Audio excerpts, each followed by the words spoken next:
Hello everyone, सभी का स्वागत है, सभी को जोहार। और कुछ समय पहले आप लोगों ने देखा था कि फोर्थ ग्रेड की बहाली के लिए जो है, फोर्थ ग्रेड की बहाली के लिए इसका जो है वो कैबिनेट से जो है नियमावली पास कर दिया गया था। और नियमावली पास होने के बाद एक रूल होता है कि झारखंड सरकार के द्वारा जो है उस पास हुए वैकेंसीज़ के रूल्स पर जो है वो गजट निकाला जाता है, जिसमें सारे रूल्स और रेगुलेशन को जो सही ढंग से बताया जाता है, क्योंकि इस पे जो है वो 100% मोहर लग गया। अब ये सरकार का नियम बन चुका है। ठीक है, गजट का मतलब यही है, ये सरकार का नियम बन चुका है। और फोर्थ ग्रेड जो कैबिनेट से पास किया गया था उसी का ये गजट है। ठीक है, तो ये नियम बन चुका है, ये वैकेंसी आने के लिए तैयार है, गजट आ गया है। अब सीटों का डिटेल्स जो है वो कार्मिक जो है वो जेएसएससी को भेजेगा और जेएसएससी जो है वो अधियाचना फोर्थ ग्रेड की वैकेंसी का निकाल देगा। आइए थोड़ा फोर्थ ग्रेड की वैकेंसी के बारे में थोड़ा जानकारी आप सभी को देता हूँ। इसमें आप सभी को पता है कि मल्टीपर्पज़ स्टाफ, जिस तरह से एसएससी में मल्टीटास्किंग स्टाफ के नाम से वैकेंसी आती है, मल्टीटास्किंग स्टाफ के नाम से, तो यहाँ झारखंड में मल्टीपर्पज़ स्टाफ के नाम से जो है ये वैकेंसियाँ आ रही हैं। ठीक है, आप यहाँ पे देखेंगे, यह नियमावली झारखंड राज्य बहुउद्देश्य कर्मी मल्टीपर्पज़ स्टाफ संवर्ग नियमावली 2025 कही जाएंगी। और ये नियमावली बन चुका है पूरा संपूर्ण तरीके से। इसका विस्तार संपूर्ण झारखंड राज्य में होगा। यह नियमावली झारखंड राजपत्र में प्रकाशन की तिथि से प्रवृत्त होगी। और यही चीज़ मैं कह रहा था कि झारखंड गजट अगर बन गया है तो यह नियमावली जिस दिन गजट आता है उस दिन से जो है ये मान्य होगा। ठीक है, इसी के बेसिस पे आप कुछ भी जो है वो यहाँ पे क्लेम कर सकते हो। ठीक है, मल्टीपर्पज़ स्टाफ इसका नाम रख दिया गया है। इसमें आप देखेंगे बहुउद्देश्य कर्मी मल्टीपर्पज़ स्टाफ, इसमें 5200 से जो है 20,200 और ग्रेड पे जो है इसका 1800 रहता है। और आप लोगों को पता होगा कि 8th पे जो है वो लागू होने वाला है, तो निश्चित रूप से जो है यहाँ पे आपका पेमेंट भी 1800 ग्रेड पे में अच्छा खासा मिलने जा रहा है। ठीक है, बहुउद्देश्य कर्मी मल्टीपर्पज़ स्टाफ बहुउद्देश्य कर्मी द्वारा किए जाने वाले जो है कार्य की कहाँ कहाँ पे कार्य आपको दिया जाएगा। तो कार्यालय खोलना और बंद करना, कार्यालय अवधि प्रारंभ होने के पूर्व आकर कमरों को ताला खोलना एवं कार्यालय अवधि के पश्चात जो है वहाँ पे आप सभी को ताला बंद कर देना। सामान्य स्वच्छता एवं रखरखाव में आपको ड्यूटी दिया जाएगा।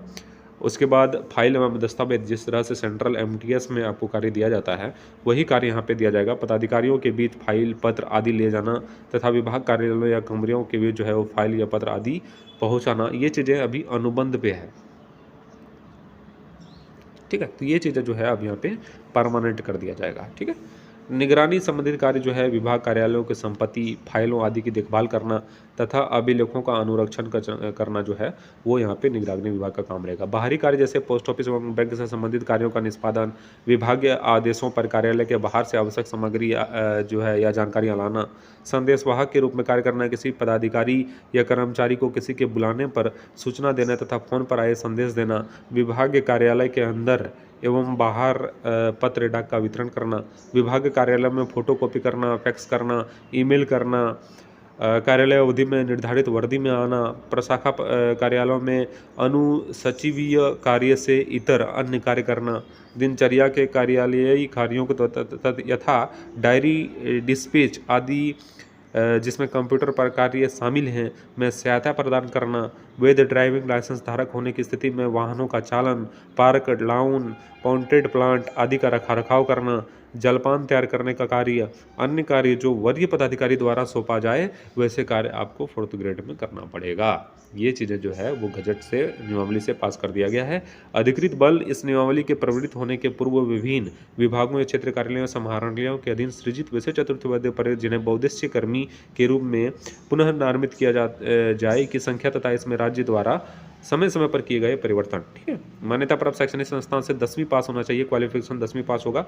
आरक्षण जो है जिस तरह से आपको मिलता है उसी तरह से आरक्षण दिए जाएंगे।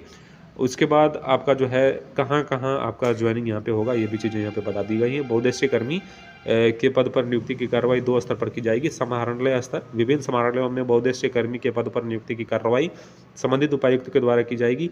बहुउद्देश्य कर्मी में रिक्त पदों की गणना 1 जनवरी को आधार तिथि मानकर संबंधित उपायुक्त के द्वारा की जाएगी।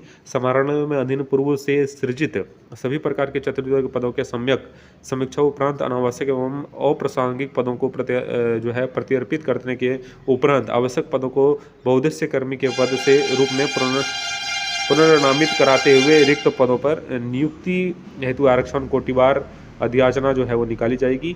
तदोपरांत राजस्व निबंधन एवं भूमि सुधार विभाग के द्वारा, मतलब ये साफ है कि जितने भी जिलों में डीसी हैं उसके द्वारा जो है वो सीटों का आवंटन किया जाएगा। सीटों का डिटेल जो है वो ऊपर तक भेजा जाएगा। यहाँ पे आप देखेंगे तो भूमि सुधार विभाग को भेजा जाएगा और वहाँ से जो है वो अधियाचना जेएसएससी को भेजा जाएगा और जेएसएससी जो है इस पर बहाली करेगी।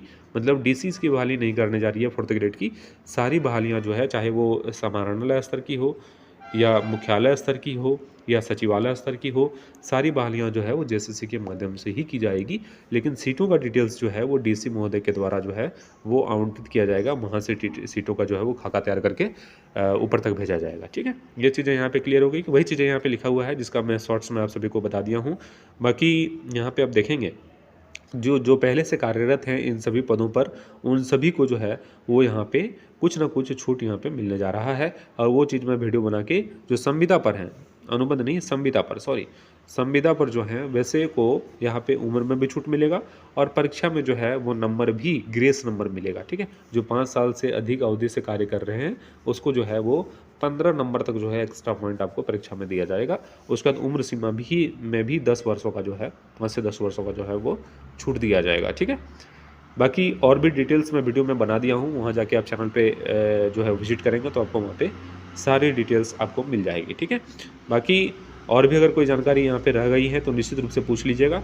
बाकी एक वीडियो और भी मैं 2 से 4 दिनों में बना दूँगा जहाँ पे संविदा वाले कर्मियों के लिए जो है वो पूरे डिटेल्स में मैं बताने का प्रयास करूँगा कि आखिर आपके लिए क्या जो है वो 4th ग्रेड में है, आपको कहाँ से फ़ायदा पहुँचने वाला है 4th ग्रेड में और आपको क्या करनी चाहिए अभी जो है फ़िलहाल 4th ग्रेड की वैकेंसी में जाने के लिए। ठीक है, सारी जानकारी आपको आने वाले अपकमिंग वीडियोज़ में आपको 4th ग्रेड से रिलेटेड अनुबंध संविदा पर जो कार्यरत हैं उन सभी कर्मियों के लिए जो है वो वीडियोज़ में प्रोवाइड कर दूंगा, जहां से जो है आप सभी विद्यार्थी लाभान्वित हो जाएंगे। आप सभी का शुक्रिया, धन्यवाद। चैनल पर अगर न्यू है तो चैनल को सब्सक्राइब करके बेल आइकन को दबा लीजिएगा। आपका बहुत बहुत धन्यवाद।